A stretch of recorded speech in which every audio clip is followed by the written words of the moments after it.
This is going to be a continued series of the Bojinka plot. This is actually the police reports from the Philippines National Police interview of Abdul Hakim Murad. There's going to be two parts to this from two different dates. This one is dated February 13th, 1995. As you can see here, it'll say case director, case supervisor, memorandum. Subject debriefing report number 2.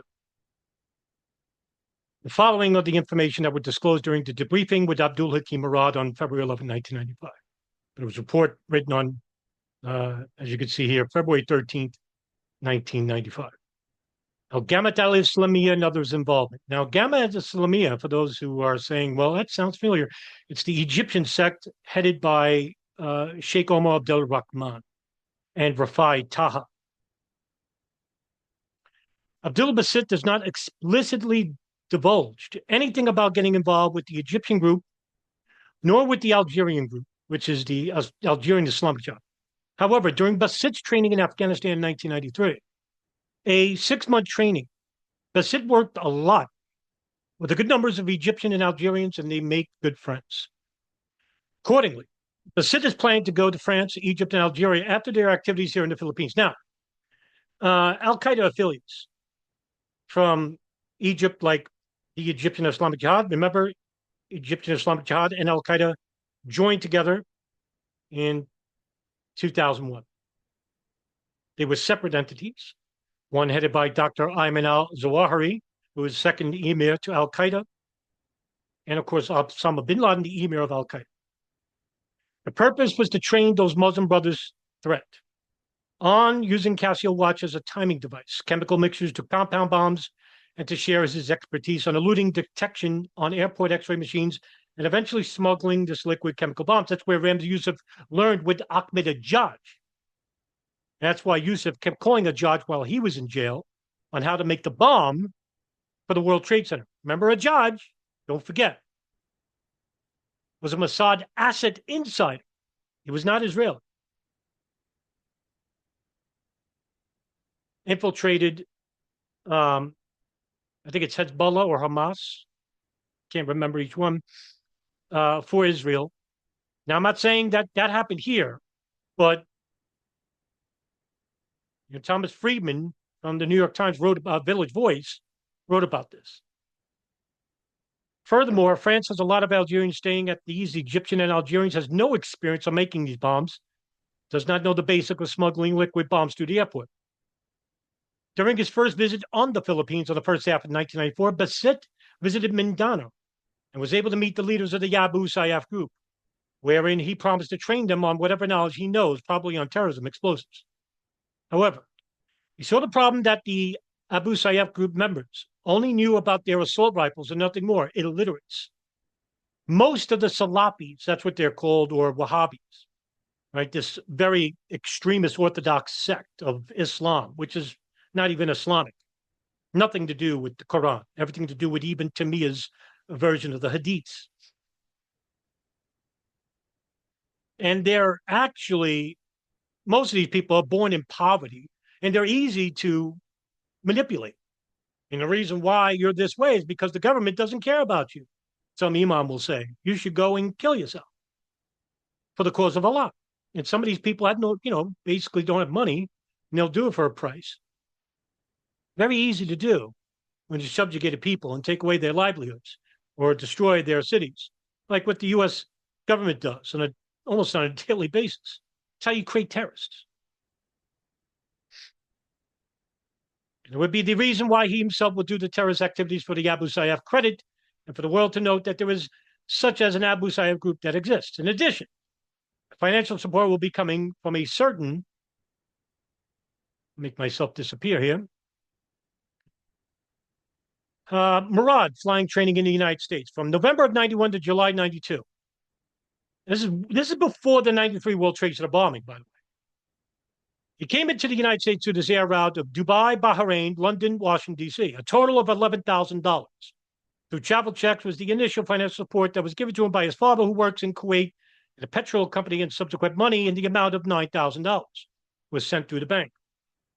For 1 week, Murad and a certain Nasser Ali Mubarak stayed in London of the latter's relative house before proceeding to the United States for 3 days.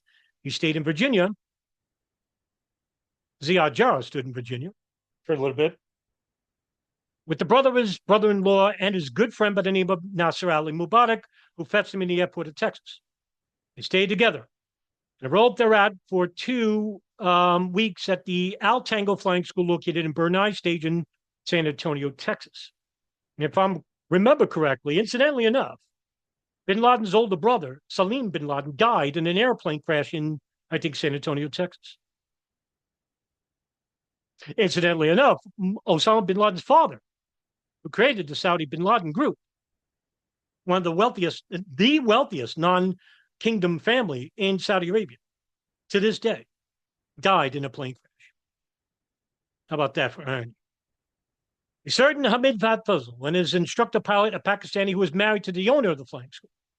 2 other instructor pilots that he could recall were a certain Bahadin from Sudan and a certain David, an American. He left the school because of several reasons, like narrow runway and did not have enough facilities and no approach guide.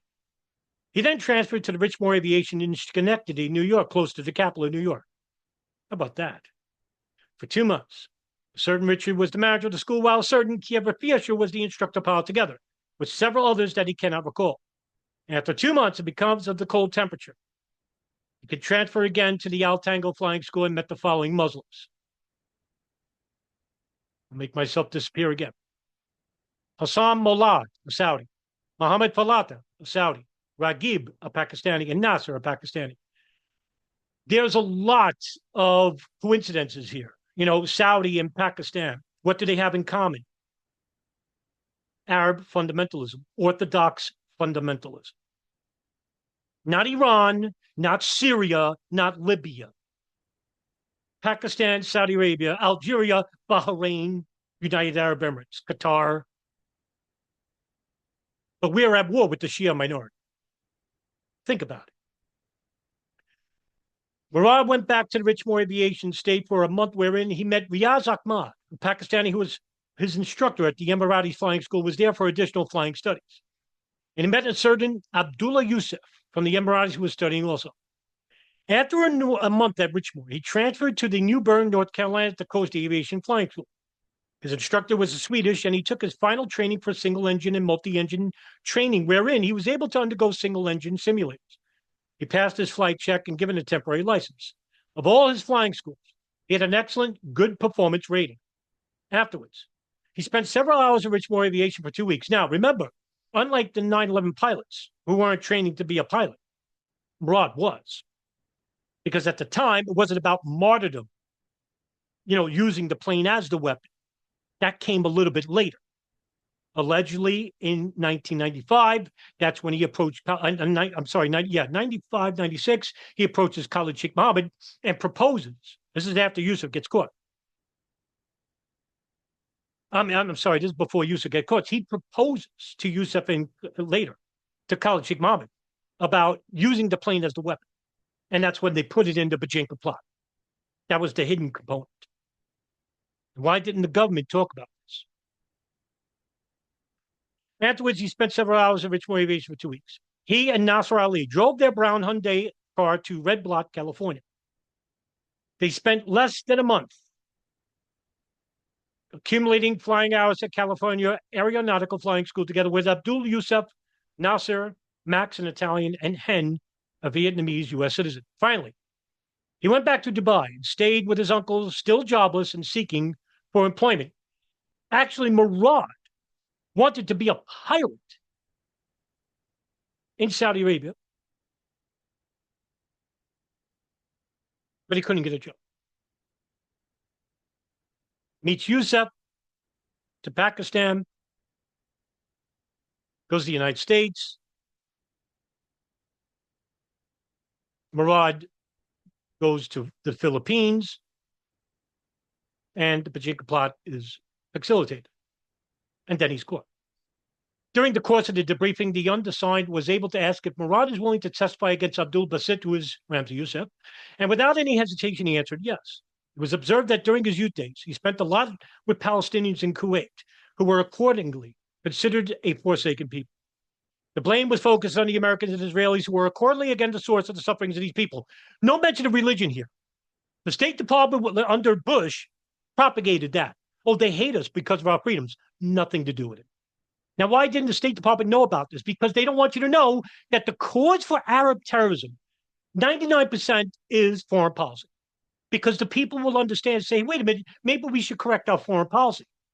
Maybe Israel is not a very good ally. Maybe Saudi Arabia is not a very good ally. But the people, they want the people to believe that Islam is the cancer. The blame was the source of the suffering of the people, and Murad sympathized with them, telling the undersigned that such feelings won't be removed for him. And as you can see, for information case officer. That's the end of this one. There's a lot to process. And I want people to understand that with careful research, careful reporting, we can know the truth. And there is a large conspiracy here. I mean, it's not like, what truthers will say, fringe elements within Truman will say, oh, you're propagating the official narrative. They don't know what the official narrative even is. What is the official narrative? The official narrative of what? What is it? They never explain what it is. So why I'm doing this, again, I don't, want to repeat myself, but I'm reading this to you because nobody else will. The truth movement won't. The media won't. Government won't. I want you to have power. And what is power? Information. Because without it, we can't act responsibly. And we can believe whatever we want. I want you to know something. We're 2 days away from the event on the 23rd anniversary of September 11, 2001. And already I'm seeing the fringe truthers come out of the woodwork and propose no planes, no hijackers, and all this nonsense. And I think it's, after 23 years, you think we're well past this. And it's embarrassing. And we get people like the International Studies for 9/11 Justice or Richard Gage and all these other people still propagating this nonsense. It's just depressing in a sort, but I'm sick of it. It's just, this is the reason why I have this channel.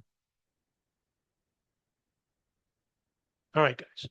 Have a good night. Still, thank you very much for tuning in, and I'll see you in the next